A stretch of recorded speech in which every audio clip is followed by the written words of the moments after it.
টাকা কেজি। বাহিরে যেমন গরম, বাজারে তার চেয়ে বেশি গরম।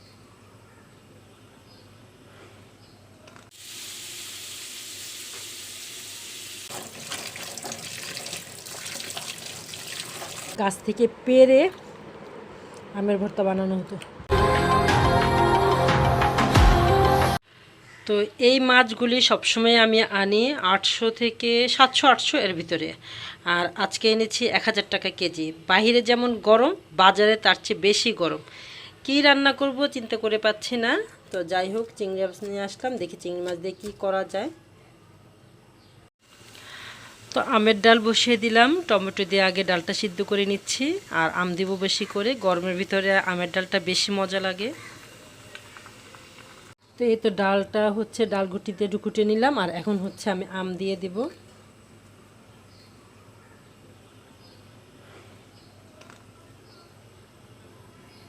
তো আজ রান্না করব চিংড়ি মাছ দিয়ে, করলা দিয়ে তেল ছাড়া তরকারি। তো চিংড়ি মাছটা আমি দিয়ে দিলাম।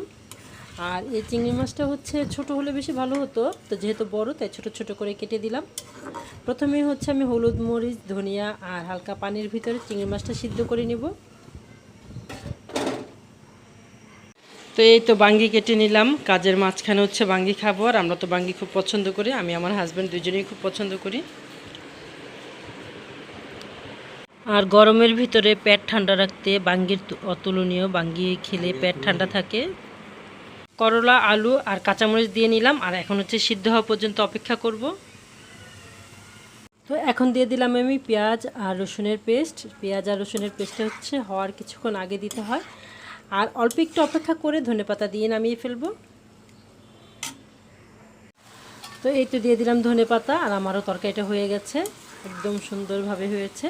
আপনারাও বাসায় ট্রাই করে দেখবেন। আর গরমের ভিতরে তো এই জিনিসটা অনেক বেস্ট, তেল ছাড়া তরকারি, খুবই মজাদার। আমার কাছে খুব ভালো লাগে, আমাদের ফ্যামিলির সবাই এটা খুব পছন্দ করে। আপনারাও রান্না করে দেখতে পারেন। তো এখন রান্না করব পুঁইশাক দিয়ে চিংড়ি মাছ। তো চিংড়ি মাছটা আগে ভেজে নিলাম।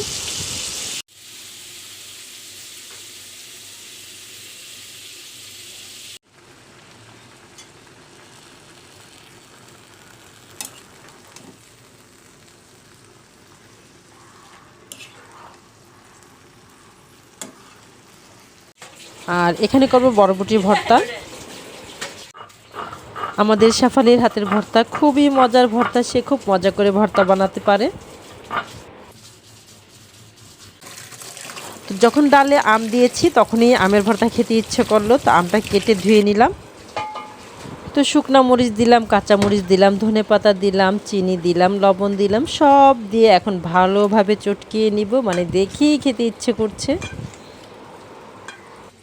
এই দুপুরবেলা গরমের মধ্যে আমের ভর্তা অসাধারণ। আর হচ্ছে যেই দেখবে আমার ভিডিওটা, জিভে একদম পানি চলে আসবে। আমি কথা বলতে পারছি না, আমারই মানে জিভে পানি চলে আসছে, খুবই মজাদার, ঝাল ঝাল টকটক।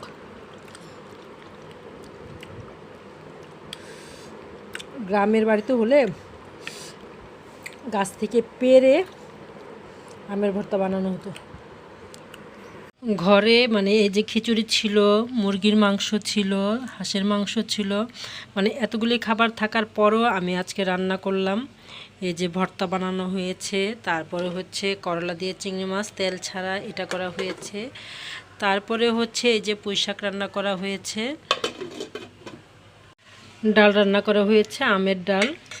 তো আমার কাছে মনে হচ্ছে যে এই খিচুড়ি, মাংস থেকে আজকে যে রান্নাগুলি করেছি এগুলিই হচ্ছে আমার বেস্ট।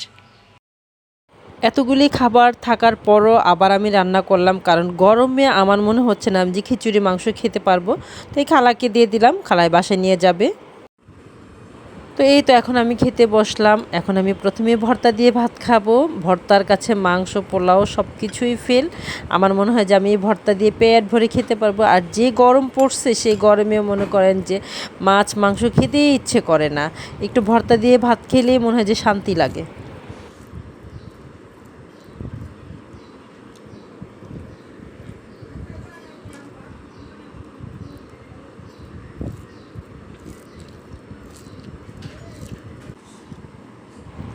এখন খাবো আমি তেল ছাড়া করলা তরকারি দিয়ে। তো এই গরমের ভিতর করলা তরকারিটা খুবই ভালো শরীরের জন্য। আসলে করলা তরকারিটা খুব মজা হয়েছে, খুবই মজা হয়েছে।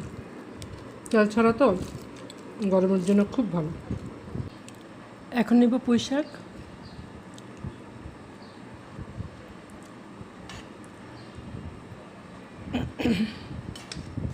এক প্লেট ভাতে এত তরকারি দিয়ে খাওয়া যায় কি না জানি না, আমি খেতে পারি না। ডাল আর খাওয়া হবে না আজকে। তো যাই হোক, এখন পুঁই শাক দিয়ে খাবো। আর ছোটো একটা ভিডিও দিলাম, কেমন হয়েছে অবশ্যই বলবেন। আর এই গরমে কি খাওয়া যায়, কি খেলে শরীর ভালো লাগবে অবশ্যই কমেন্টস করে জানাবেন। আর ভিডিওটা এখানেই শেষ করে দিচ্ছি। সবাই ভালো থাকবেন। আসসালামু আলাইকুম।